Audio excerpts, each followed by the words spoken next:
John Coltrane. Got some Coltrane playing in the background right there. Africa, one of my favourite Coltrane tracks. Albums, I should say. I thought I'd pull out a few records because, you know what? There's quite a few vinyl vlogs, right? And they always pose by their records. And to be honest, I want to pose by my records too. But the thing is, my daughter sleeps right by the records and she's sleeping right now, so I'm out here. And I just, well, a few days back I did another vinyl post about something else and there were no records involved and it bugged me. So anyway, I digress. I grabbed a few Coltrane records.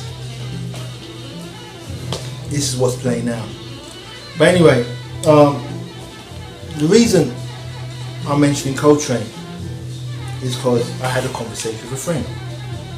A lot of these vlogs are going to start with I had a conversation with a friend, because I don't walk around thinking I'm going to do a YouTube vlog or anything. It's just I have friends that are into music. I talk about music a lot, and sometimes I have a conversation that will spark something in me where I'll be like, you know what, I'd like to share this topic with the rest of the YouTube world. I keep fixing my shirt. For some reason it's not sitting right.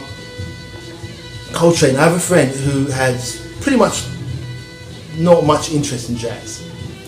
And then he texted me, he was like, Coltrane, what can you tell me about Coltrane?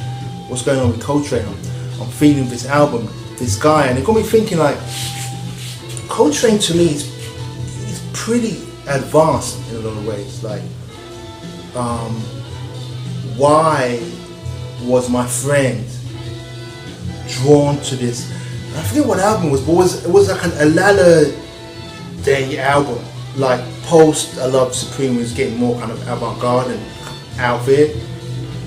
You know, when he had the Pharoah Sanders, I guess it was a quintet, I think a quartet, correct me if I'm wrong, that era. And I was like, wow, he connects with Coltrane.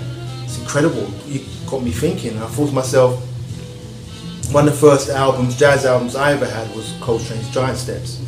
My sister bought me for a CD. And that's pretty advanced for like a 17-year-old who's listening to hip-hop and dancehall reggae at the time. But the thing about Coltrane is, like, I'm going to tie Jay-Z into this. bear with me. There's a Jay-Z line on, I think, the Blueprint album, where he says a line where he says, I'm like a dog, I don't speak, but I understand. And I think that's why, even though Coltrane can be avant-garde, he can be a great introduction to jazz in general, because Coltrane is like, he's reaching, he's searching, he's addressing something within himself, and I feel like that's something that we connect with. We may not be used to the tone or the dexterity, or sometimes just the raw, coarse delivery with regard to some of his recordings. I'm not talking about a Love Supreme, man. That other, what's the album he did where it's all love songs? That one, or, you know. I'm talking about the more aggressive stuff, but Coltrane's always reaching, Coltrane's always searching, Coltrane's always striving. And I feel that we, as a consumer, for a better phrase, for a better way of putting it, connect with that. We're drawn to it. It's like a moth to a flame. It's like somebody walking a trapeze, and you can't help but look at it. Be like, what is he doing? I mean, it's not even a sense of, if I'm watching the trapeze artist, I'm not thinking, I mean, I wish that I could do that. It's just, I know I'm looking at some sort of an art form, some sort of a discipline that keeps me on the edge. And I think that's what Coltrane does for people. People connect because he's on the edge and he's asking questions.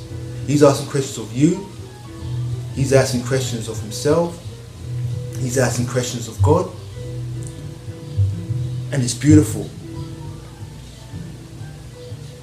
Even when it throws you off kilter, what he's doing is absolutely beautiful. And to bring it back around full circle,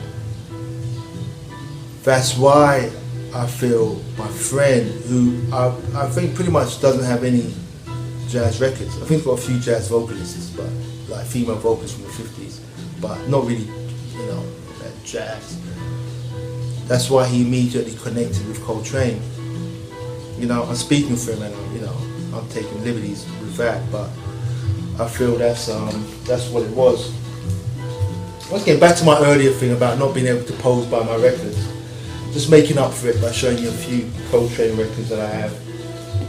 For no particular reason. I mean, they're not OGs or original pressings. I just felt the urge. This is a record that grew on me. The avant-garde, John Coltrane and Don Cherry.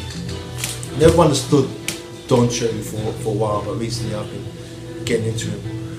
But yeah, I just thought I'd speak on Coltrane for a couple of minutes because the conversation with my friend was on my mind, and I thought I would address it. I'm C.Live of Good Fine Records. My camera's a little bit warped. It's maybe a little bit amateurish, but that's how we do, man. We just bang it out. We just go ahead and do it. All right. So have a blessed day. Keep up the good work, and keep faith. Peace out.